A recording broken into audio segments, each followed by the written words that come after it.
Venha conhecer o nosso curso de atendimento em sala de urgência no suporte avançado de vida. Um curso totalmente prático onde abordamos vias aéreas, o tratamento no paciente politraumatizado, parada cardiorrespiratória no suporte avançado de vida, os principais ritmos cardíacos e muito mais. Instrutores extremamente capacitados, experientes e atuantes em urgências. Nesse curso você irá se atualizar de forma imersiva com metodologia de simulações realísticas. Não fique de fora dessa. Entre em contato conosco que a nossa equipe espera por você. É mais que cookie, é Cookie Delivery. Quero um, quero dois, quero três. Quero Cookie Delivery outra vez.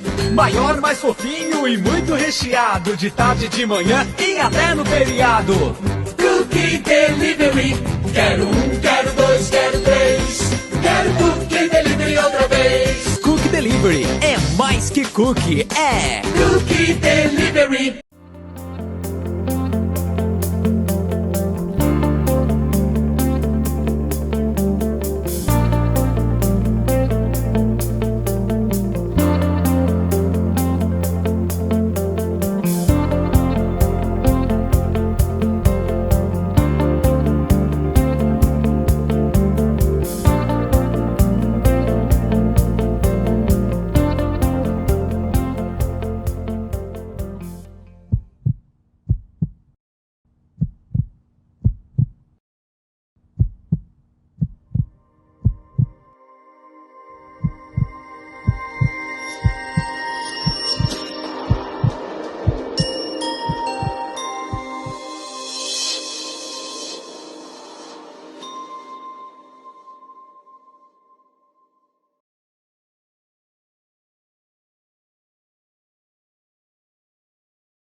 O profissional de saúde necessita ter domínio técnico e conhecimento atualizado. O mercado de trabalho busca experiência, títulos e profissionais que solucionem problemas. O Instituto Focar oferece graduação e pós-graduação com o propósito de qualificar para transformar. Qualificar profissionais que transformam vidas e transformar os sonhos dos nossos alunos em realidade. Com mais de 12 anos no mercado e 4.000 alunos formados, temos professores especialistas, mestres e doutores, com aprovação maior de 95% pelos nossos alunos. Conteúdo atualizado e práticas em sala de aula, pós-presencial, pós-online graduação e pós-EAD, com o melhor custo-benefício do mercado. São mais de 1.000 cursos de diversas áreas, certificados pelo MEC. Atendimento individualizado realizado por equipe treinada com foco no aluno. Instituto Focar. Educação que muda histórias.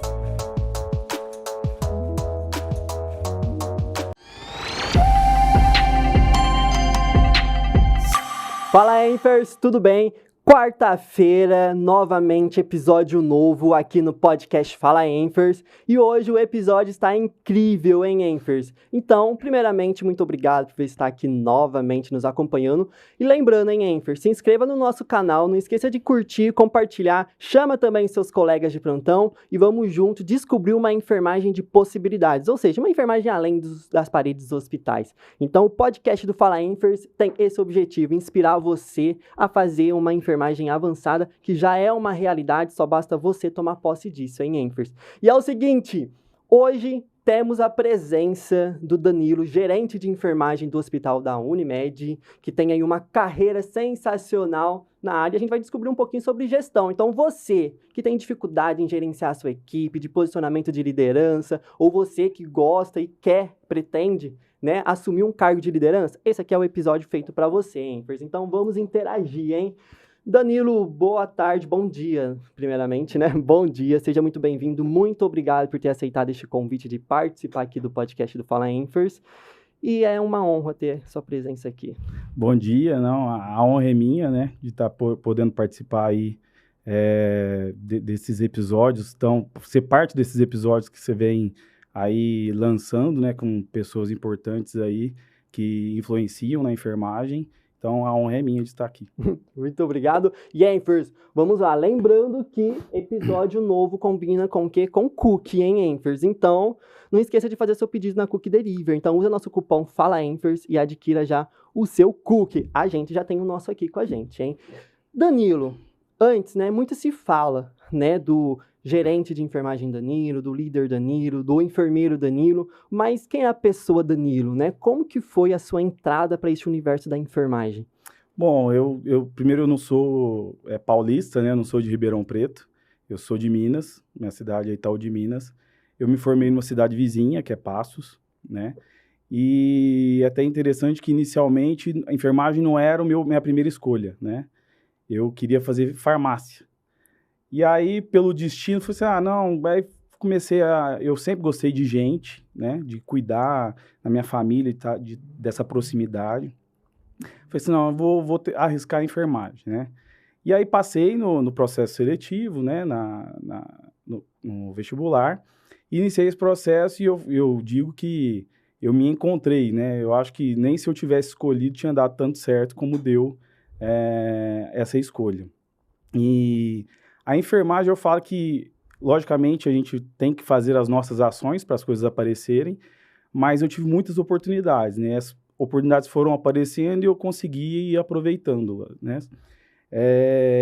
Eu fui, na faculdade que eu fiz, que foi a FESP-UENG, né? Que é a Universidade de Minas Gerais, do estado de Minas Gerais, tinha um processo junto com a Santa Casa de lá, né? Que a gente chamava de pré-trainee.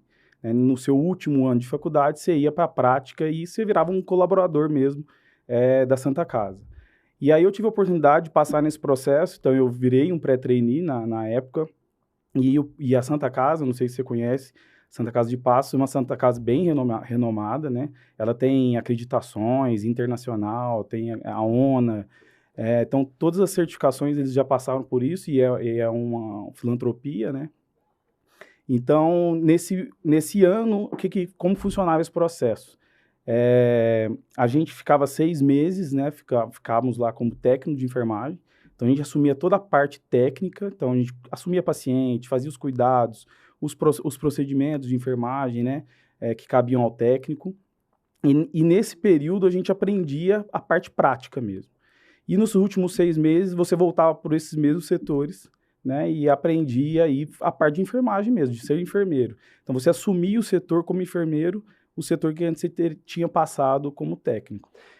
E quando você se formou, você foi contratado? Eu tive a oportunidade de ser contratado, mas como surgiu a oportunidade aqui em Ribeirão, logo em seguida, porque eu já tinha encaminhado currículos, eu acabei optando por vir para Ribeirão, mas eu iria ficar lá na época, porque deu tudo certo. A maioria dos pré-trainees continuavam, né? Isso era uma formação também para o próprio hospital. Mas acabou que eu tendo a oportunidade aqui e eu vim para Ribeirão. E você seguiu a linha de especialização lá de Sem, foi para residência, mestrado, como foi seu pós? Então, não fiz nada disso. Eu acho que eu saio um pouquinho da curva, né? Então, meu pensamento sempre foi, eu tinha que ver primeiro, né, na área, atuar, para eu descobrir o que eu tinha mais aptidão para ir partir para uma pós, um mestrado. Dar aula e essa parte acadêmica nunca foi assim a minha primeira escolha, né? E aí, quando eu vim para Ribeirão, eu vim para o Hospital São Lucas e lá eu vim como trainee. Então, eu saí de pré-trainee e aqui eu venho como trainee. Então, o processo de trainee aqui também se rodava todas as áreas do hospital, né? Não assumia uma área específica, então você cobria escala no hospital como um todo. Isso me fez crescer muito, né? E como eu já vinha da Santa Casa, que tinha um processo de acreditação também iniciado, o São Lucas também passava um processo de acreditação, então isso facilitou minha adaptação também. E eu falo que essa base que a Santa Casa me deu, quando eu vim para Ribeirão, eu acabei não tendo tanta dificuldade na parte prática, porque eu já tinha vivenciado aquilo, né? Então isso facilitou minha adaptação à assistência. E aí eu acabei entrando junto com uma coordenação que também estava entrando nova no hospital, que era a Silvana. Ela entrou como coordenadora do pronto atendimento. E aí eu entrei com ela, fiz todo o processo inicial do hospital com ela, e assim a gente começou a ter essa afinidade. E aí, num certo momento, São Lucas decidiu que os trainees seriam fixados, né? E ela era coordenadora do pronto atendimento. Ela acabou me chamando, fez assim, fui para lá. E lá eu acabei, aí, respondendo a sua pergunta, eu me apaixonei pela parte de urgência e emergência, que eu falo que mesmo hoje na gestão, o que faz meu coração bater mais forte dentro da área assistencial é o pronto atendimento, né? E eu fiz uma pós-graduação em unidade, em pronto atendimento e unidade de terapia intensiva. Certo. Então, são a pós que eu fiz. Desde então, e eu segui minha carreira assistencial. Aí eu não era ainda a parte de gestão. Já na parte essencial. Eu falo bastante quando o pessoal me pergunta, é legal trabalhar em Santa Casa, tal, qual é o melhor lugar para mim começar a trabalhar? Cara, Santa Casa para mim é uma escola depois de formação, porque você aprende tudo lá. Sim. Você aprende a lidar com pouco material, né, com recursos humanos bem escasso também, você aprende a adaptar, a improvisar, e eu gosto muito desse perfil, pegar, né? Eu falo bastante, o pessoal que me acompanha sabe que eu sempre viajo, então eu sempre faço bastante curso em instituições grandes, né? Porque o meu objetivo é sempre ser o melhor. Então eu quero aprender com os melhores. Então eu sempre viajo muito, né? Então a minha ideia é sempre pegar todas as tecnologias, conhecimento lá da capital e trazer para o interior e adaptar para nossa realidade, né? Então eu acho fundamental a Santa Casa, ensina bastante. Quando eu me formei, né, eu não quis trabalhar, então eu estava muito naquele período de residência, né, então eu fiquei 1 ano estudando só para residência, aí eu prestei alguns processos seletivos do Dante Pazanese, então fui para lá para fazer cardio e tal, tudo, e acabei não entrando tal, né, por uma vaga, né, o pessoal até me acompanha, sabe, aí o processo, né, por conta de uma vaga não entrei, e acabei entrando na Santa Casa, né? Então eu falo que, tipo assim, foi muito bom pra mim, porque no mesmo período eu fiquei muito frustrado, né? Porque você cria uma expectativa e tal. Então, mesmo aquele período, né, que o pessoal começou a residência, eu comecei na Santa Casa na mesma época, né? Até então eu fiquei um pouco frustrada e depois assim, não, peraí, eu preciso criar minhas oportunidades dentro das limitações que eu estou, Sim. né? Então comecei a olhar a Santa Casa de outra forma. Aí comecei a me destacar lá, comecei a aprender muita coisa, desenvolver minhas habilidades. Até então, deixei a cardiologia um pouco de lado e comecei a atender mais trauma. Então foi onde eu me apaixonei e me encontrei, né? E depois me chamaram para atualizar todo o protocolo de trauma da Santa Casa, porque aí eu tinha feito lá o PHTLS, a TLS, o ATCN, então tava todo fresquinho na cabeça. Então você não quer atualizar? Eu falei assim, vamos, né? Então comprei essa briga, a gente fez um trabalho legal lá, então foi uma das coisas que eu mais me orgulho com 1 ano de formado, né? Então Santa Casa para mim é a melhor oportunidade de aprendizado, é Santa Casa. E quando você sai de um lugar que tem menos recursos, né, e você tem que dar assistência de qualidade da mesma forma, com aqueles poucos recursos, né? Quando você chega em um local que tem muito recurso, você consegue fazer coisas melhores ainda, né? Porque se você conseguiu com pouco dar uma assistência de qualidade, imagina num local onde você tem muito recurso à sua disposição para fazer aquela mesma entrega para o paciente. Então, isso eu falo que onde eu cheguei até hoje, eu dependo muito, eu agradeço, sou muito grato à Santa Casa, eu tenho até contato até hoje com a gerente de enfermagem lá, que é a Cecília, está há muitos anos lá. Inclusive, ela teve agora uma homenagem, né? O curso de enfermagem lá da Santa Casa tem o nome dela, Não né, de tanta dedicação que ela teve lá. E assim, você esperar que uma Santa Casa consiga um nível de acreditação ANA 3, nível de Quimento, que é uma acreditação internacional, então você vê a quantidade de dedicação que foi colocado ali para conseguir esses resultados. E com pouco recurso, né? Então, isso é bem gratificante e eu devo muito a isso, né? A tudo que eu aprendi até hoje. Então tem que trazer essa Cecília aqui no podcast, porque deve ter umas histórias interessantes aí para contar. Tenho certeza que você vai gostar bastante aí e o pessoal vai gostar também. E Danilo, quais foram, né, mediante esse início sua maior conquista? Antes de a gente entrar neste tema realmente de liderança, gestão, quais foram essas maiores conquistas que você desenvolveu com a enfermagem? E junto com essas conquistas vem essas dificuldades também. Quais foram essas maiores dificuldades que você enfrentou na sua carreira e como que você lidou com isso? Eu acho assim, dentro das maiores conquistas, assim, sem ainda estar em cargo de gestão, o pronto atendimento, eu acho que a gente assumiu no São Lucas na época, foi um desafio muito grande, né? A gente queria mudar bastante coisas que a gente achava que poderia ser melhor, né? E aí a Silvana liderando e coordenando, né, a nossa equipe. E a gente conseguiu muitos resultados positivos lá, né? A gente conseguiu melhorar tempos de atendimento, qualidade de atendimento, montar uma sala de urgência que de fato desse segurança no atendimento de pacientes graves.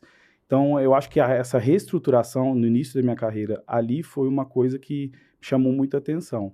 E assim, eu acho que a minha maior conquista é sair de uma cidade pequena, né, que tem 17 mil habitantes, consegui chegar dentro de uma cidade grande, né, como Ribeirão Preto, e principalmente referência na saúde, e conquistar o que eu consegui conquistar, né? Não conquistei sozinho, sozinho a gente não faz nada, mas essa busca contínua que eu tive, e é até engraçado que as coisas foram acontecendo, né? Muitas das coisas eu não procurei, então acabou que o dia a dia, a entrega, acabou dando as oportunidades, mas de chegar onde eu cheguei, sabendo de onde eu saí. Então, acho que essa é a minha maior conquista, né? E por todas as pessoas que me ajudaram, que estiveram comigo no caminho. Acho que esse é o que mais me dá alegria. O restante, eu acho que é resultado do trabalho também, do dia a dia, né? Mas eu acho que esse resultado final, quando eu olho para trás, isso que me dá a maior satisfação. Você falou, vou aproveitar para fazer esse gancho, de oportunidades, né? E vou linkar com uma última fala sua que você pegou e falou de quando a gente atua assistencialmente dentro de um local de pouco recurso e a gente migra para um ambiente, uma instituição que tem bastante recurso, a gente acaba desenvolvendo mais coisas, né? Acaba tendo mais liberdades, né? Mas quando a gente não consegue vincular esses dois, né? A gente tá numa instituição, né, de grande porte, a gente tem todo um conhecimento técnico-científico, a gente domina toda a teoria, toda a prática, você tem recursos materiais e tecnológicos e você sabe administrar todos esses materiais tecnológicos, porém você não tem a oportunidade. Então, como que eu crio essa oportunidade? Eu acho que eu falo muito isso para minhas equipes. A oportunidade ela vai aparecer num determinado momento em que você faz um pouco a mais. Né? Hoje eu vejo muitas pessoas que fazem suas entregas, de fato, para o que foi contratado, para o seu cargo, mas não estão dispostas a fazer 1% a mais. Né? E eu estou falando de 1%, não estou falando nem mais de 1%. É um pouquinho a mais. Né? E quando você faz um pouquinho a mais, você se destaca com 1% a mais. Né? Na maioria das vezes a gente vê pessoas querendo cumprir plantão, né, vai lá e faz suas horas, não quer nem que te chame para um curso separado, acha ruim. Primeira pergunta é, vai pagar hora extra para esse curso? Né? E não pensa no que aquele curso vai te trazer, não só para dentro daquela instituição que você está, mas para a sua carreira. Né?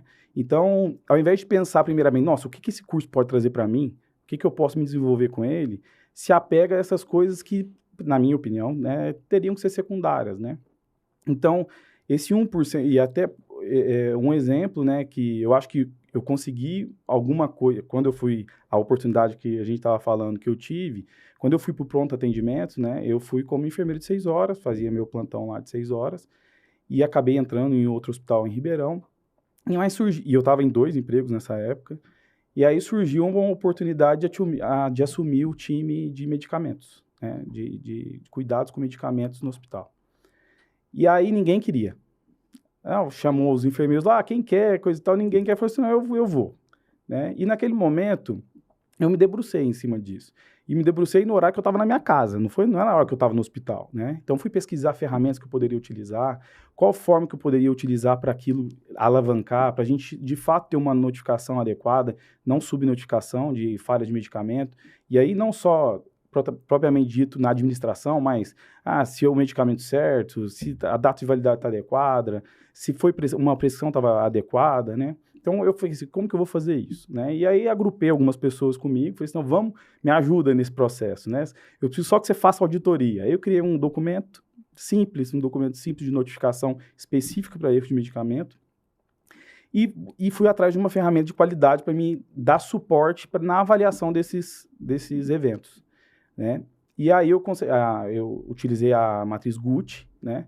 Que ela vê gravidade, urgência e tendência daquele erro acontecer, que é simples de utilizar, pus ela no computador e aí todas as auditorias que fazia eu pegava em casa mesmo, ia lá, fazia essa análise e nossa, ficou ótimo, né? E a gente começou a ter resultado com esse time, de enxergar o erro, de corrigir processo. E eu estava fazendo 1% a mais. Eu não estava gastando muito mais do meu tempo do que 1%, né? E aí, numa das avaliações de acreditação lá no hospital, né, isso foi tido como um ponto de sucesso dentro da instituição.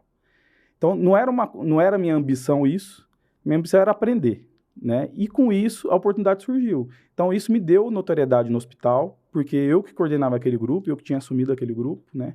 E a equipe também ficou super feliz, porque também foram notados, com certeza, né? Porque participaram de todo esse processo. E foi isso que me deu a primeira oportunidade de eu entrar na parte de gestão mesmo, né? Liderança, mas na parte de gestão, foi este evento. Então, quando eu fiz 1% a mais, eu tive a possibilidade, né, de ter a oportunidade de crescer. E às vezes as pessoas também reclamam, não tem oportunidade, coisa, mas o que você está fazendo para ter essa oportunidade, né? Você está sentado lá no sofá da sua casa, não vai bater na porta, né? Então, eu acho que se eu tivesse que falar com as pessoas, é justamente isso. Vá atrás da sua oportunidade. Porque vai existir? Vai. Mas você precisa estar preparado para isso. E para estar preparado, você precisa estar fazendo 1% a mais, pelo menos. E esse 1%, eu acho que é um grande debate que tem, a gente acompanhando redes sociais, tudo, as pautas relacionadas à enfermagem, até que ponto vale a pena você fazer 1%, né? Porque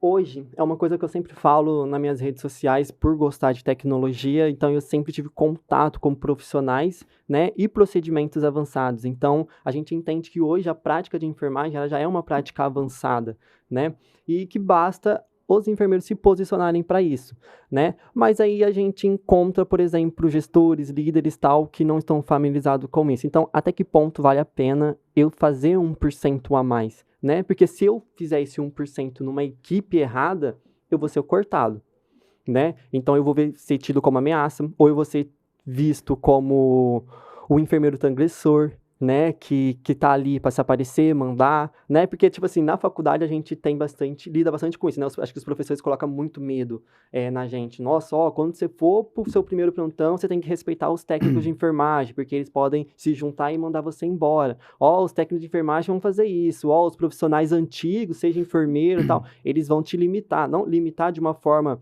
você tem que acatar o que eles falarem, por mais que eles estejam errados, tal. Então, acho que a faculdade não prepara a gente para assumir realmente como figura de gestores e líderes, e sim como subordinados, né? Não, eu preciso comprar a tua ideia, né? Tem um protocolo da instituição, então eu preciso seguir à risca. Então, isso vai perdendo seu raciocínio clínico, né? Então, é uma pauta que tem sido discutida bastante. Até que ponto, né?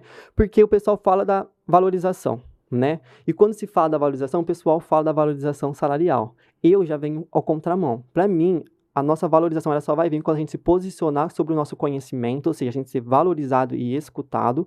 Aí sim a gente vai ter uma... esqueci a palavra... Vai fruir o nosso salário, né? Aí a remuneração salarial vai ser reconhecida, mas primeiro tem que ser feito a valorização profissional da pessoa em si, e não do dinheiro, né? Então é uma pauta, até que ponto vale você fazer 1%? Eu enxergo da seguinte forma, eu sempre trabalhei assim, com todas as equipes, desde quando eu era líder de uma equipe menor, quando eu assumi gestão. Eu acho que, eu acho que a área da saúde, e aí especificamente a área da enfermagem, vem passando por um processo de maturidade, né? E isso é normal, é comum, né? Se a gente enxergar a enfermagem aí há 10 anos atrás, é totalmente diferente da enfermagem hoje, né? E aí quando a gente fala de valorização, eu não posso reclamar. Eu, especificamente Danilo, com todas as lideranças que eu passei, eu sempre fui respeitado.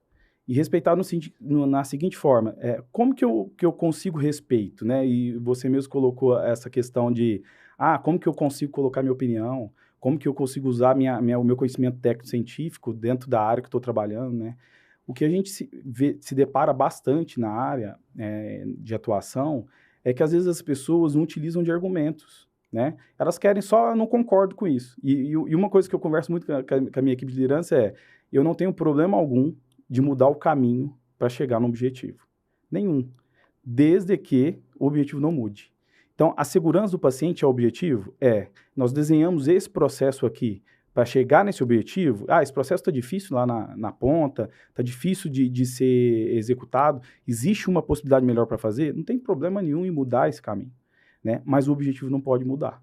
Então, o que eu quero dizer para eles quando isso? Que não é engessado, né? As coisas precisam andar de forma com que todo mundo consiga colocar sua opinião. E só que a gente tem um costume também muito grande de só reclamar, né? A gente tem mas a hiena, né? O dia, o sol, a noite, se está chovendo, está reclamando. E ao invés disso, de participar da solução desses problemas, acaba que eu só quero apontar, Eu aponto, aqui não está funcionando, isso não dá certo, isso vai ser ruim. E aí, na hora que você consegue perguntar, não, tá bom, isso é ruim, eu vou fazer de outro jeito, mas qual que é o melhor jeito de fazer, então? Então, não sei. Então, a pessoa nem conseguiu refletir naquela reclamação que ela está fazendo. Ela não tem uma sugestão para fazer. Então, eu acho que nós conseguimos o nosso espaço, né, e ser reconhecidos com o que a gente está colocando, também depende muito de nós, né? Vão existir gestores que vão ter essa dificuldade? Claro que vai. Os inúmeros gestores que a gente tem, não vai ser um igual ao outro. Mas se a gente for pensar, eu só vou fazer o meu 1%, ele só vai valer a pena quando eu achar um gestor ótimo que vai ajudar nesse 1%. Porque quando eu fiz o meu 1% a mais, né, eu não estava pensando na instituição em primeiro lugar, eu estava pensando em mim. Então, independente se eu fosse ter aquela oportunidade ali ou em outro lugar, eu estava aprendendo. E o aprendizado eu vou levar comigo para sempre, ninguém vai me tirar isso, é um ganho. Né? Se não surgiu oportunidade, eu já saí ganhando com isso. Né? Então, eu acho que vai muito também de nós profissionais, né? Buscarmos o nosso espaço, mas não só buscar, saber como buscar, saber como se colocar. Eu estou numa discussão, numa equipe multidisciplinar, onde tem médico, fisioterapeuta, eu preciso me colocar? Lógico que eu preciso me colocar. Eu tenho conhecimento técnico científico para me colocar? Tenho, mas eu preciso ter argumento. Porque, como você disse, né, quando a gente forma, a gente vai lá, aprende na faculdade, como que faz tudo certinho. Né? Quais materiais que eu tenho que utilizar? Aí chega a gente está falando de poucos recursos, eu não tenho isso, eu tenho que me virar com isso. Né? Você tem que se adaptar. E a gente fica preso naquela formação que a gente teve, que, não, então eu não vou trabalhar aqui, porque aqui não tem tudo que eu aprendi. Tudo. Então não consegue se adaptar nisso. Enquanto a gente não conseguir se adaptar aos meios que a gente vive, a gente nunca vai ser feliz, nem na vida pessoal, nem na vida profissional. Porque nada vai ser perfeito do jeito que a gente sonha e quer que seja. A gente precisa buscar isso. Mas ter na cabeça que eu vou entrar numa instituição e vai ser tudo perfeito, já está entrando errado. É por isso que eu gosto do trauma e do resgate para atendimento pré-hospitalar, porque cada ocorrência é de uma forma diferente, você precisa adaptar decorrente ao seu cenário. E isso me fascina pra caramba. Então eu consigo pensar rápido, porque eu sou bem hiperativo pra caramba. Então, tipo assim, sem falar que eu tenho TDAH também. Então, se a coisa não me interessa, esquece. Né? E o trauma, você tem que montar um quebra-cabeça que eu gosto pra caramba de montar esse quebra-cabeça, sabe? Envolve toda a... Né? E tipo assim, é sensacional. E Danilo, é o seguinte, a gente falando bastante sobre gestão, então você tá nesse cargo de gerência agora numa das maiores instituições aqui da região, né? Que recentemente também recebeu várias acreditações, né, importantes aí, então isso mostra a eficácia, né, de todo o trabalho em equipe que é feito, mas qual que é o seu papel, né? O que é um enfermeiro gerente? Qual que é a sua figura? Como que você se posiciona diante da sua equipe? Como essa equipe te enxerga na rotina? Eu falo que é clichê essa frase, né? Que você vê várias pessoas falando, mas eu tento levar isso para mim, né? Hoje o meu papel é fazer com que as outras pessoas consigam fazer o trabalho delas, né? Esse é o meu papel. De forma adequada, respeitando a ética, respeitando as deliberações do hospital, protocolos, né? Mas, principalmente, o meu papel é fazer com que essas outras lideranças, essas outras equipes apareçam, né? Então, eu acho que o papel do gerente é dar suporte para que as equipes possam trabalhar de forma adequada, né? Com segurança tanto para ele, podendo gerar segurança para o paciente, que é o objetivo final de um atendimento, né, na saúde. Então, esse papel, para mim, é o mais importante, né? E até linkando com o que você também tinha falado antes, né? A questão que, às vezes, a pessoa não quer deixar a outra sobressair com medo do próprio cargo, né? Então, eu falo que isso é aberto para os meus gestores, né? Eu preciso formar eles para serem gestores. É esse o meu papel também. Né? Eu costumo falar isso para eles também, a mesma coisa para eles fazerem com o grupo de liderança deles. Porque isso foi o presidente do Hospital São Lucas uma vez, o Dr. Pedro, que disse numa reunião, inclusive, e eu guardei isso pro resto da minha vida, e vou guardar pro resto da minha vida. Ele falou assim, enquanto vocês não formarem uma pessoa que possa assumir o seu cargo, você sempre vai ficar no seu cargo. Você nunca vai ocupar outra posição, porque não tem quem substitua você naquele momento. Então, se você não tiver alguém formado, você não vai crescer. E é isso que eu tento passar para eles, né? E eu lembro que uma liderança muito forte também, que marca a minha vida, tá na minha vida pessoal, inclusive, porque é uma amizade que vai também pro resto da vida, que é a Thaisa. Ela foi minha gerente de enfermagem no Grupo São Lucas. Ela também dizia isso. Falou, Danilo, olha, eu quero te formar para um dia você poder estar no meu lugar. E aí, aquela imaturidade nossa também, que eu tava falando de imaturidade, eu falei assim, não, eu não quero seu lugar, né? Como se eu estivesse agredindo, aceitando aquela fala dela, né? E aí eu disse, e ela falou assim, não, eu quero, porque eu prefiro, quando eu sair daqui, que alguém que eu tenha treinado esteja no meu lugar. Eu vou sentir que o meu trabalho foi feito. Que independente se eu pedir demissão, se me tirarem, eu tô falando de substituição, né? De segmento. E isso marcou muito, eu costumo ter muito, eu sou uma pessoa que sou muito grata, né? Eu não esqueço nada do que alguém fez por mim, né? E tento ajudar ao máximo as pessoas também. Porque eu acho assim, as oportunidades que eu tive foi porque existiu alguém para fazer isso, né? E eu acho que as pessoas que precisam de oportunidade também precisam de alguém. Então eu tento fazer isso. Mas a Thaisa fez essa questão na minha cabeça que enquanto eu não formar pessoas, eu não tenho como crescer. Então, se você quer crescer, forme pessoas. Né? Forme pessoas que você vai ter oportunidade de crescimento. Se você não formar, você vai ficar estagnado ali no mesmo lugar, não vai crescer nunca, porque você é o único que faz aquilo. Né? Você segura, centralizador. Né? Então, eu tento entregar isso para as minhas equipes, dar suporte para que elas trabalhem. Né, para que elas tenham segurança no trabalho dela, para que elas tenham quantidade de pessoal adequado, para que elas tenham equipamentos adequados, né? E hoje, graças a Deus, no hospital onde eu estou, que é a Unimed, tudo isso é fornecido. Eu acho que dificilmente acharemos aí na região um hospital que entrega o que a Unimed entrega para os colaboradores e para pacientes. Então, eu fico muito satisfeito aí com essa posição dentro da Unimed, porque eu também tenho suporte para que eu consiga fazer o meu trabalho. Essa questão que você falou de formar novos profissionais, gestores, eu trago isso para a parte da assistência, né? Porque eu gosto muito de ensinar, sempre esteve na minha filosofia, em essência, querer ensinar, e eu penso assim, eu sei que se um paciente um paciente crítico chegar na minha mão, eu consigo sustentar este paciente e conduzir a minha equipe.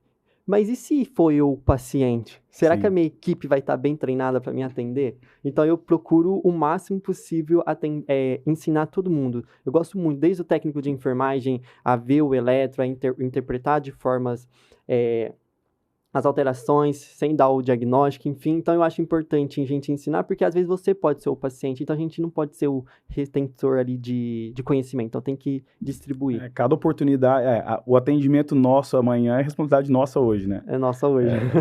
Faz bem sentido isso. E Danilo, dentro da sua gestão, qual que é a sua filosofia? Você acabou de falar, né, que você procura dar oportunidade para os seus líderes e gestores, né, para que eles possam ter esse crescimento, mas como a sua experiência de vida influenciou na sua forma de gerenciar?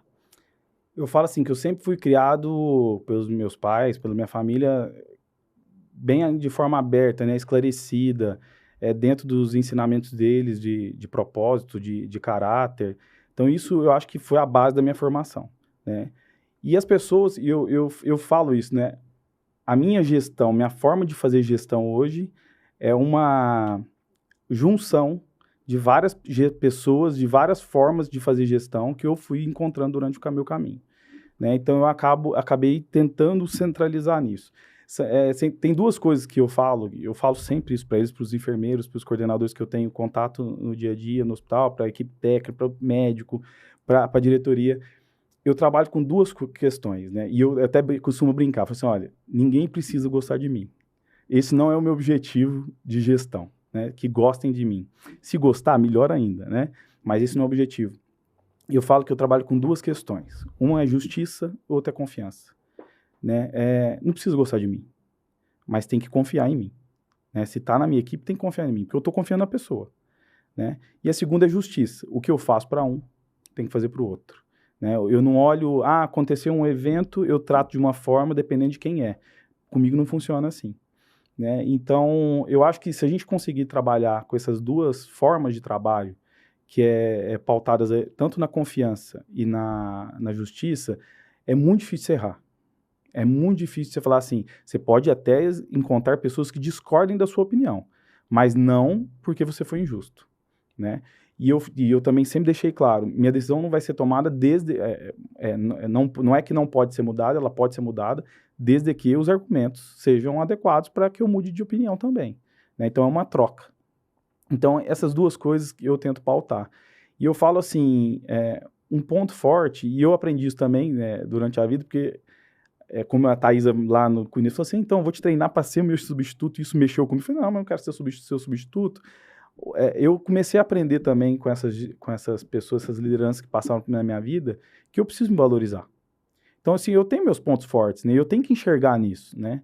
Então, um exercício que eu faço muito comigo, e não é 100% que a gente acerta, é fazer esse autoconhecimento, essa autoanálise sua, né? Como que eu estou me comportando enquanto profissional, né? Independente do cargo que eu estou, hoje eu estou como gerente, mas ontem estive como coordenador, antes ainda como enfermeiro, e assumi a parte técnica. Então, como que eu vou me portar?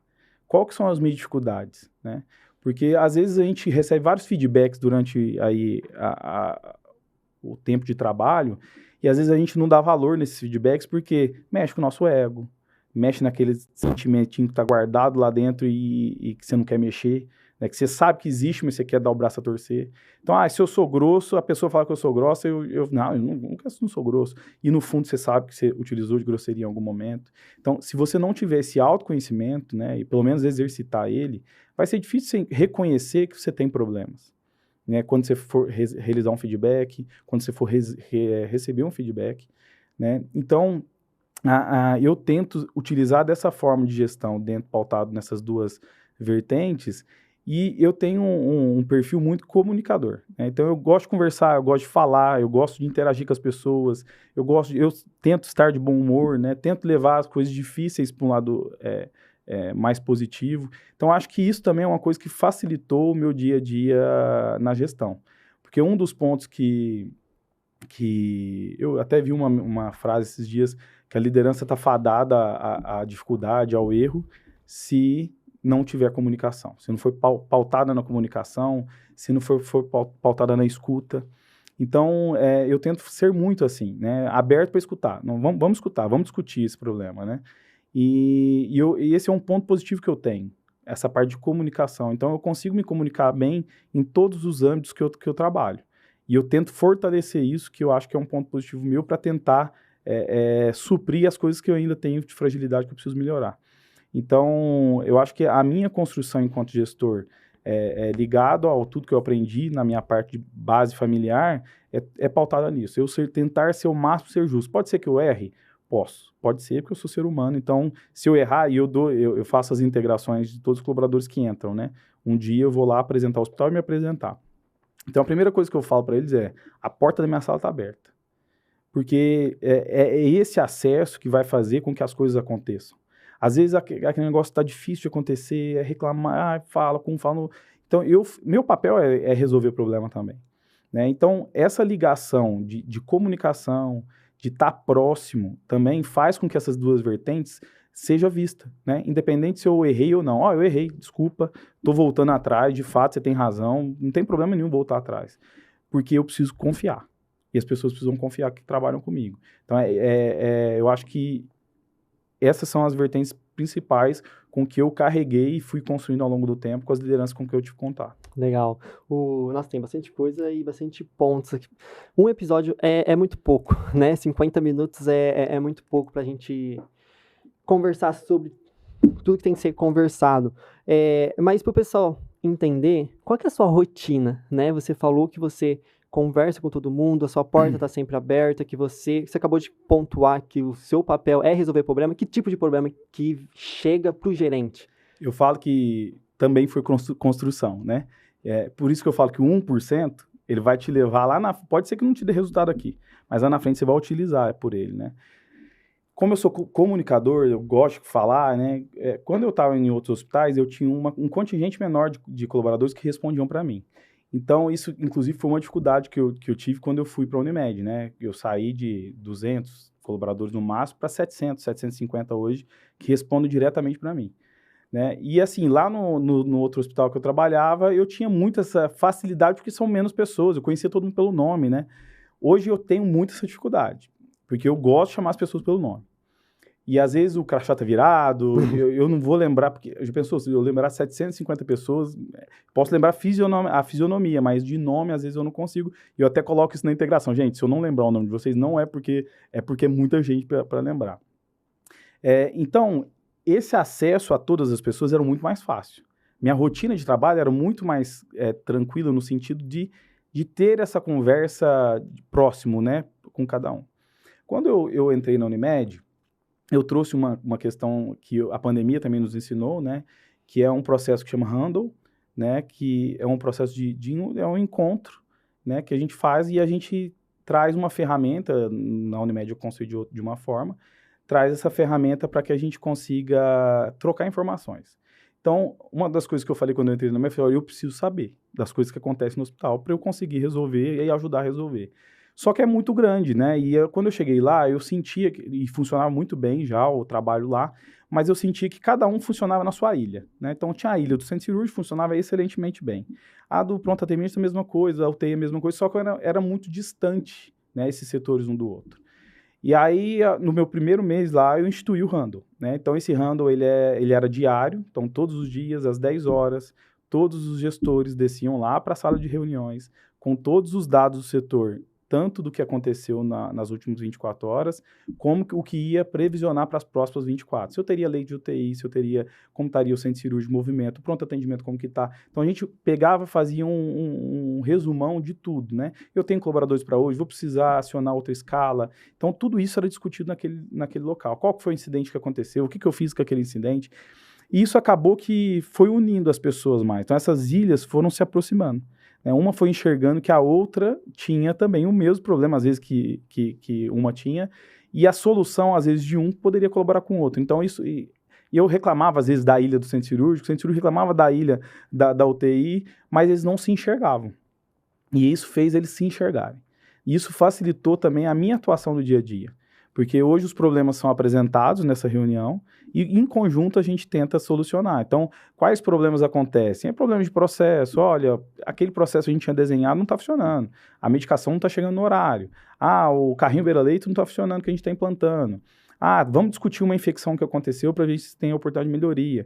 Então, tem várias vertentes que a gente consegue trabalhar, né, participar e dar suporte, porque a ideia, como eu disse no começo, não é só eu resolver sozinho, até porque eu não tenho todas as respostas, mas é fomentar que as equipes sentem, conversem e pensem numa solução para aquilo. Pode ser que a primeira conversa não vai surgir a solução, conseguiu resolver metade do problema, então vamos sentar, vamos resolver a outra metade, porque isso é um processo. Né?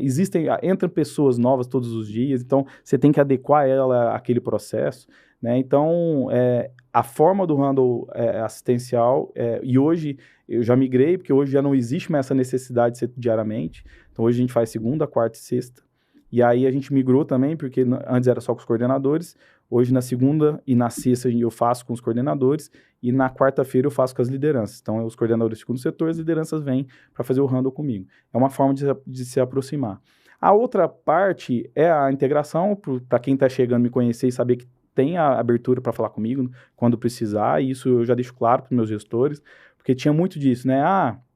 Mas como que minha equipe técnica vai procurar o gerente de enfermagem antes de falar com o líder, porque antes de falar com o gerente? É a cultura ensinada, né? É a cultura. E aí o que eu falo sempre para eles é o seguinte, quem quebra hierarquia sou eu, se toma uma decisão sem conversar com o meu coordenador. Agora, me procurar para falar comigo sobre um problema não é quebra de hierarquia, até porque eles respondem inicialmente para mim. Né? Todo hospital da parte de enfermagem responde para mim inicialmente. Depois para o coordenador, depois para a liderança, depois para o enfermeiro e assim por diante. E tecnicamente é o inverso. É o inverso. Então eu tentei fazer isso e eu tenho quase toda semana alguém marcando uma conversa comigo lá para trazer uma questão. Às vezes não é nem reclamação de nada, era só queria conversar, queria uma oportunidade, né? Que nem a gente estava conversando de oportunidade. Então eu deixo esse espaço aberto justamente para isso. E eu deixo claro isso na integração. O colaborador vai entrar, eu falo para ele, olha, a porta da minha sala está aberta e pode ficar tranquilo com o seu gestor. Né, porque isso já é conversado com eles. Quem não pode quebrar a hierarquia sou eu, quando recebo uma informação e sem conversar com o gestor da área, eu tomo uma decisão unilateral, que não é meu perfil, eu não faço isso. Né, então, porque eles ficam, de fato, com esse medo. Né? Vou passar por cima da minha hierarquia, o meu coordenador vai ficar chateado comigo. Né? Então, isso também é uma quebra de paradigma. E a outra questão são visitas que eu faço nos setores mesmo, eu tento estar presente, à noite é o horário mais difícil de eu estar, né, porque você fica o dia inteiro, você também tem suas coisas em casa, mas existem alguns pontos, alguns setores que às vezes eu apareço lá para a gente conversar, ou está acontecendo algum problema que precisa ser conversado, a gente conversa, e o que facilita também são os gestores, ser essa ponte entre a equipe e comigo. Porque lá na Unimed também nós temos esse privilégio de ter uma liderança noturna, né? Essa liderança noturna não assume nenhum plantão, ele é a liderança do hospital como um todo, então ele faz essa ponte entre gestão e pessoal do noturno, né? Fora as idas que a gente vai lá. Então eu tento estar presente, e quando eu não posso estar presente, eu tento me fazer presente, né? Por uma ligação ou por uma passagem rápida lá, olha, qualquer coisa me procura lá, né, você viu? E tentar estar mais próximo possível, conhecer as pessoas, saber das dificuldades dela, né, e dar essa oportunidade de cada um se desenvolver da melhor forma possível, porque eu acho que hoje o hospital onde eu trabalho te dá totalmente essa condição de desenvolvimento. Certo. Para a gente caminhar para o finalzinho, que dica você deixaria para o gestor ou a liderança que está tendo dificuldade aí em comandar a sua equipe? Eu falo que hoje, na gestão de equipe, né, às vezes a gente pensa principalmente na questão assistencial, né? Nossa, eu tenho que saber tudo daquilo, eu tenho que ser o melhor naquilo para eu conseguir que meus liderados me respeitem, né? E na minha visão não é nada disso, né? Hoje a gente faz muito mais gestão de pessoas do que gestão técnica, né? O líder precisa ter isso na cabeça. Hoje, nós precisamos fazer gestão de pessoas. Eu conhecer cada um da minha equipe. Às vezes a gente quer pegar e colocar todo mundo na mesma bandeja para dar uma orientação. Né? Aconteceu um evento, eu chamo todo mundo. Né? Vem cá, vamos lá conversar. Às vezes, daqueles 10 colaboradores, 8 fazem tudo perfeitamente. Então, o que ele está fazendo ali naquela orientação? Né? E dos 2 que eu preciso orientar, como que eu vou orientar? Eu preciso conhecer meu colaborador. Não adianta eu usar a mesma comunicação com os 2, que às vezes um vai entender de uma forma, outro de outro, né? Cada um recebe a informação de uma forma diferente. Então, conhecer o colaborador, eu acho que é a melhor estratégia. E utilizar de justiça. Porque muitos gestores, principalmente quando está iniciando, o que eles fazem de estratégia, né? Eles pegam e é o gestor bonzinho. Ele aceita tudo que ele pede pode, ele dá um jeito de resolver. Quando o colaborador não quer ir lá fazer, ele vai e faz pelo colaborador. Tudo isso pensando em ter aceitação. Mas isso vai por água abaixo quando você precisa dar um não. Você deu um não, acabou tudo. Então ele traz tudo à tona e aí entra naquela questão, o técnico te derruba, né? Te derruba se você dá essa condição, se você não é justo, se você não tem uma liderança adequada. Então eu acho que ser parte da equipe é o maior, eu acho que não utilizar do seu cargo. Você está naquele momento, naquele cargo, né? E só dando um exemplo, quando eu estava no São Lucas ainda, eu era coordenador do pronto atendimento, da unidade de internação, e aí acabou que a Thaisa me chamou e falou, eu quero agora que você vai para o centro cirúrgico. E eu não tinha conhecimento técnico, assim, de especialidade de centro cirúrgico, eu vi na faculdade, nunca tinha passado por um centro cirúrgico. Falei, Thaisa, mas como que você está me colocando para ser coordenador do centro cirúrgico? Eu não conheço uma pinça, o que eu vou fazer, né? E aí, pensando com essa cabeça técnica, né? Então, eu não sei mexer numa pinça, como que eu vou coordenar aquela área? E aí vem os ensinamentos, né? Ela falou para mim, Danilo, eu tô te pondo lá não é para fazer assistência. Eu tô falando para você fazer gestão. E gestão você faz há 4 anos aqui. Não vai ser diferente de fazer lá. Eu preciso que você faça gestão no centro cirúrgico. A parte técnica, você vai aprender com o tempo, a sua equipe sabe a parte técnica, mas você sabe a parte de gestão. Né? Então, quando eu cheguei lá, teve um dia que não tinha um funcionário pro corredor e eu virei o funcionário do corredor, né? Eu falei assim, agora ferrou, né? Não sei nada, né? E aí eu brinco que fui lá, chegava lá o circulante, pega tal pinça. Aí eu ia no Google, digitava, via que era a pinça e ia no arsenal. Essa aqui, pegava e entregava a pinça. E fui aprendendo com o tempo, né? Então, e aí eu poderia falar assim, não, eu não consigo fazer isso.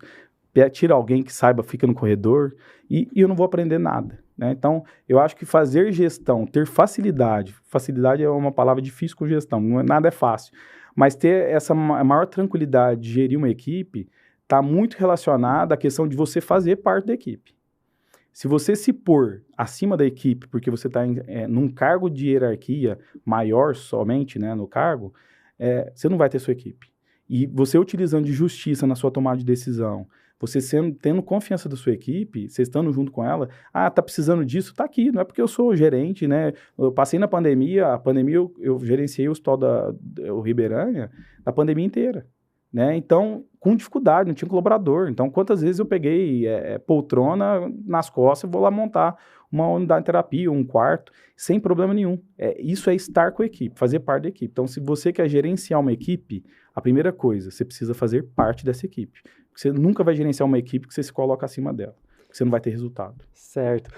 Eu vejo, ao meu ver, que uma das maiores dificuldades dos líderes e gestores é trabalhar o potencial de cada funcionário, né? Então, cada um tem uma habilidade diferencial, igual, por exemplo, eu domino muito bem em conhecimento técnico, mas eu sou péssimo em gerenciamento, e principalmente em relação interpessoal, né? Então, eu tenho muita dificuldade muitas vezes as pessoas, é porque você é soberbo, porque você não se comunica com a gente. Às vezes eu tô no meu mundo, na minha cabeça, que realmente o que acontece ao meu redor, eu não tô prestando atenção, mas não é porque eu não estou dando relevância, né? É porque, infelizmente, o TDAH te causa isso, né? Então, eu vejo muito isso, igual, por exemplo, você tem um funcionário. Vamos falar do setor de urgência e emergência, que é a minha área e minha experiência só é na parte. Você tem um funcionário que não gosta de triagem, né? Então, você tá nessa situação. Por exemplo, eu odeio triagem, entendeu? Cara, me colocar numa sala de triagem, pra mim, é a morte, entendeu? Eu já fico imperativo, é lugar fechado, eu já não gosto, não tem como eu conversar, mas eu domino muito bem a triagem, porque faz parte da minha atribuição, né? E tem essa questão do raciocínio clínico, né? Utilizar o protocolo de Manchester, né? Então, você pensa, e eu gosto muito disso, mas uma sala de trauma, para mim, o meu desempenho é outro, né? Então, eu acho que tem essa dificuldade de gestores de compreender as habilidades de cada um e saber trabalhar. Logicamente, não é porque eu não gosto de triagem, eu também preciso aprender a dominar a triagem, né? Mas será que eu preciso focar este funcionário 100% ali? Colocar ele na escala 100% ali? Ou eu vou estar aproveitando ele em outro lugar onde se tem um desempenho melhor? Porque cada um tem a sua habilidade, né? Então, eu acho que, para mim, as minhas maiores dificuldades, né? E o que eu vejo de gestor é isso. Saber trabalhar o potencial de cada funcionário. Nessa vertente aí, né? É até interessante que quando eu fui entrar na Unimed, passei pelo processo seletivo com os diretores lá, para o cargo de gerente, uma das perguntas foi essa, né? Estava voltando da pandemia ali, ainda estava no finalzinho da pandemia de 2021, um dos diretores me perguntou, né? Você é a favor de rodar a equipe ou de ter uma equipe especializada dentro daquele setor? Então, por exemplo, eu tenho uma unidade de UTI cardiológica, então eu vou rodar esses funcionários para cobrir o UTI geral, né? Que é o mesmo core, mas é uma especialidade diferente, né? Então, às vezes, ele tem maior habilidade daí. Qual que é a sua opinião, né?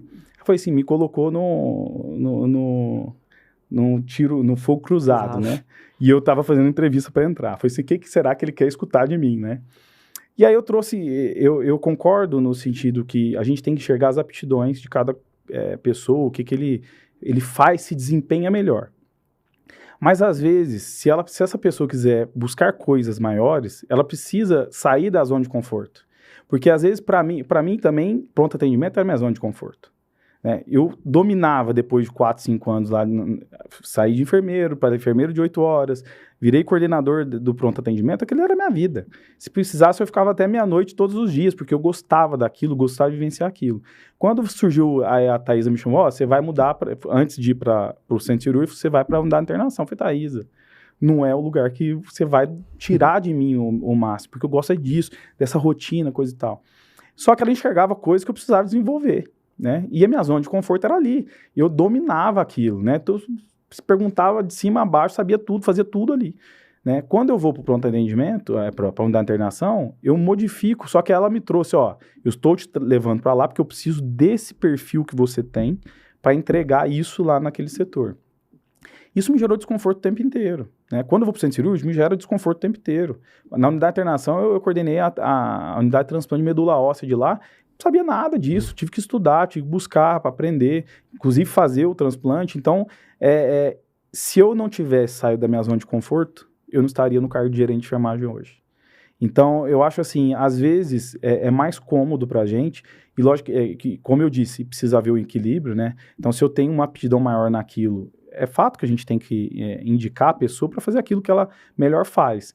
Mas não quer dizer também, por exemplo, aí você pega a pandemia de exemplo, que estava no fim da pandemia, se a gente contasse só com um colaborador que cobrisse o TI, Não seria. a gente tinha feito cobertura de UTI com o tanto de direito que a gente precisou abrir, né? Então, assim, precisa haver um equilíbrio das duas partes, tanto do colaborador em querer aprender outras coisas e sair da zona de conforto, fazer o que não gosta também, e tentar enxergar naquilo que não gosta um aprendizado, como também do gestor também ter essa habilidade de falar assim, não, neste momento eu preciso de você aqui, mas assim que isso se organizar, você volta aqui para o que você tem aptidão, mas não deixando de aprender, porque senão você não desenvolve. É como o gestor que não desenvolve outra pessoa, vai ficar naquele lugar. Você quer ficar pro resto da vida na sala de urgência? Ok, tem pessoa que quer, né? Mas se você quer se desenvolver, precisa sair da zona de conforto. E às vezes a zona de conforto é o setor onde eu tenho maior aptidão. É onde nada me tira do sério. É onde eu fico tranquilo, onde eu consigo discutir com o médico sem tremer, né? Porque tem muito disso, eu vou discutir com o médico, eu tremo, porque não tem argumento. Não tem argumento. Começou a ter argumento, acabou a tremedeira, né? Porque você vai ser respeitado, né? E a gente tem conquistado esse respeito de equipe multiprofissional quando a gente coloca argumento. E isso não é só da enfermagem, você pega a fisioterapia se colocando, a nutricionista se colocando, a farmácia se colocando, e cada um com sua importância, né? Acabou aquele mundo onde a enfermagem tinha que abraçar tudo e falar amém para o médico. A gente precisa chegar no nível de discussão com o médico, claro que precisa, com argumento, mas também a gente precisa abrir o braço e deixar as outras especialidades entrar, porque às vezes o que a gente cobra da equipe médica é o que a gente faz com as outras equipes também. Não quer abrir espaço para elas entrarem, quer fazer tudo porque a gente está perdendo nosso espaço. Pelo contrário, a gente está abrindo espaço para a gente fazer de fato o que a gente formou. É isso aí. E para a gente finalizar, eu acho que eu já vou deixar um convite para você vir novamente aqui no podcast, para você falar um pouco dos processos de acreditação, como que é o seu papel, como que é feito este treinamento da equipe, como que a equipe se prepara, porque realmente acho que só aí é um episódio inteiro para a gente poder falar, né? Mas para a gente finalizar, já pegando essa abordagem de oportunidades, lideranças, né, gestores, equilíbrio, né, que você falou bastante, esses profissionais, né, porque hoje dentro da enfermagem a gente tem bastante profissionais frustrados, né, tanto com o salário da enfermagem, tanto com má gestão, tanto por realmente não se identificar com a enfermagem e não tem mais uma oportunidade de buscar outro tipo de formação, então se torna aquele profissional mais esgotado, né, vamos dizer assim. E o que você deixaria de conhecimento, de dica, né, para esses profissionais frustrados que se encontram, né? Porque eu acho que a pior coisa que tem é esse profissional frustrado, né? Eu falo isso porque eu passei um período também de frustração, porque é frustrante quando você dá o seu melhor, né, e você descobre que o seu melhor não é o suficiente. É uma frase que recentemente tá na internet, mas que pega bastante, né? Você se dedica, você investe tempo, você se investe dinheiro, você se desenvolve, mas você acaba se frustrando porque você acaba não tendo oportunidades, ou aquelas oportunidades não eram aquilo que você realmente queria, né? Então, o que você deixaria de dica para esses profissionais frustrados? Eu acho que a primeira coisa é descobrir, assim, qual que é o seu propósito. Por que você fez esse curso, né? Porque às vezes a gente vai fazendo as coisas sem pensar por que está fazendo. E aí chega lá na frente e frustra mesmo, né? Então existem essas duas vertentes de frustrado, né? O frustrado que de fato às vezes não deu certo naquilo que estava tentando fazer, ou aquele que escolheu aquilo e não era aquilo que ele queria, né? Então acho que a primeira coisa para a gente deixar de ser frustrado é a gente conseguir enxergar, primeiro, por que eu estou aqui? Por que eu estou fazendo este papel aqui que eu me propus, né? A segunda coisa é ter a certeza que nada vai acontecer só porque eu quero que aconteça. Então, porque a gente vai encontrar profissionais e profissionais, coordenadores e coordenadores, colegas, liderados, de várias formas, né? E a questão de adaptação. Adaptação. A gente precisa se adaptar, né? Como a gente disse no início, eu aprendi lá que quando eu vou montar a cama fechada, a cama aberta, usa 10 lençol para isso, 10 lençol para aquilo, é muito bonito na teoria. Quando você chega na prática, você tem esses dois lençóis aí, você se vira com ele, né? Então, justamente, e como que eu vou me adaptar a isso, né? E como que eu vou me adaptar, às vezes, ao feedback que eu estou recebendo que eu não concordo? Porque nem sempre eu vou concordar com o feedback que eu estou recebendo. Mas será que eu consegui, de fato, fazer essa análise e pensar, o que me cabe nesse feedback? Né? Ter essa luta íntima de falar assim, de fato eu tenho um pouquinho disso. Né? Eu falo que a gente fez alguns treinamentos de liderança esses tempos na Unimed e foram aplicados alguns testes pra gente, né? E aí é ótimo a parte boa, né, do teste, que fala lá tudo que você até se enche, estufa o peito, olha que líder que eu sou, né? Mas aí vem a parte negativa da sua liderança também, né? E aí você fala assim, você reluta, você lê aquilo, você fica, não, isso aqui não sou eu. Aí você lê pela segunda vez, fala, parece um pouquinho de mim aqui. E na terceira vez você já tá pensando assim, como que eu posso fazer para ser diferente nesse ponto fraco? Porque ter ponto fraco, ô Giovanni, todo mundo tem. Não vai ser você, não sou eu, não são as pessoas que estão assistindo aí. Todos nós temos pontos fracos. E tá tudo bem ter ponto fraco. Né? O problema é que, se a gente não reconhecer um problema, a gente não trata.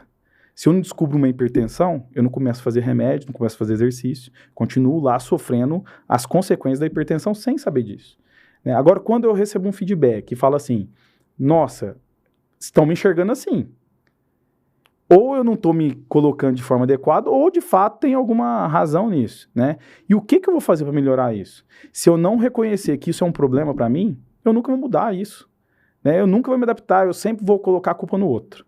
A culpa da minha frustração é o meu gerente, é o meu coordenador, é o meu pai, é minha mãe, é minha irmã, meu marido, meu esposo. E a gente sempre esquece da gente, né? O primeiro olhar é para dentro, não é para fora. Né? Todas as vezes que eu tiver dificuldade, eu tenho que olhar para dentro. Falar assim, como que eu estou me comportando? O que isso que estão colocando sobre mim faz sentido ou não? Então, eu acho que essa frustração vai muito, primeiro, do propósito e, segundo, dessa autoavaliação que a gente tem que fazer primeiro. E aí depois também, logicamente, vão ter pessoas ruins, vão ter pessoas tendenciosas, né? Lógico que vai, o mundo é assim. Mas o importante é o que eu acho de mim e o que eu faço de análise de mim. Porque o que o outro fala pra mim, se não fizer sentido, eu não vou mudar nunca. Não né? é isso. Então, eu preciso me conhecer, eu preciso fazer essas reflexões e falar assim, qual parte me cabe e o que eu vou fazer com isso a partir de agora. Que é isso que vai trazer essas pessoas que às vezes não têm essa avaliação de mim de outra forma. E às vezes eu não vou conseguir nem mudar. Às vezes é um perfil meu que está tão impregnado que eu não consigo mudar. Mas eu consigo controlar. Como que eu vou controlar isso? Pode ser que eu não mude. Pode ser que isso seja uma coisa tão forte em mim que eu não consiga mudar.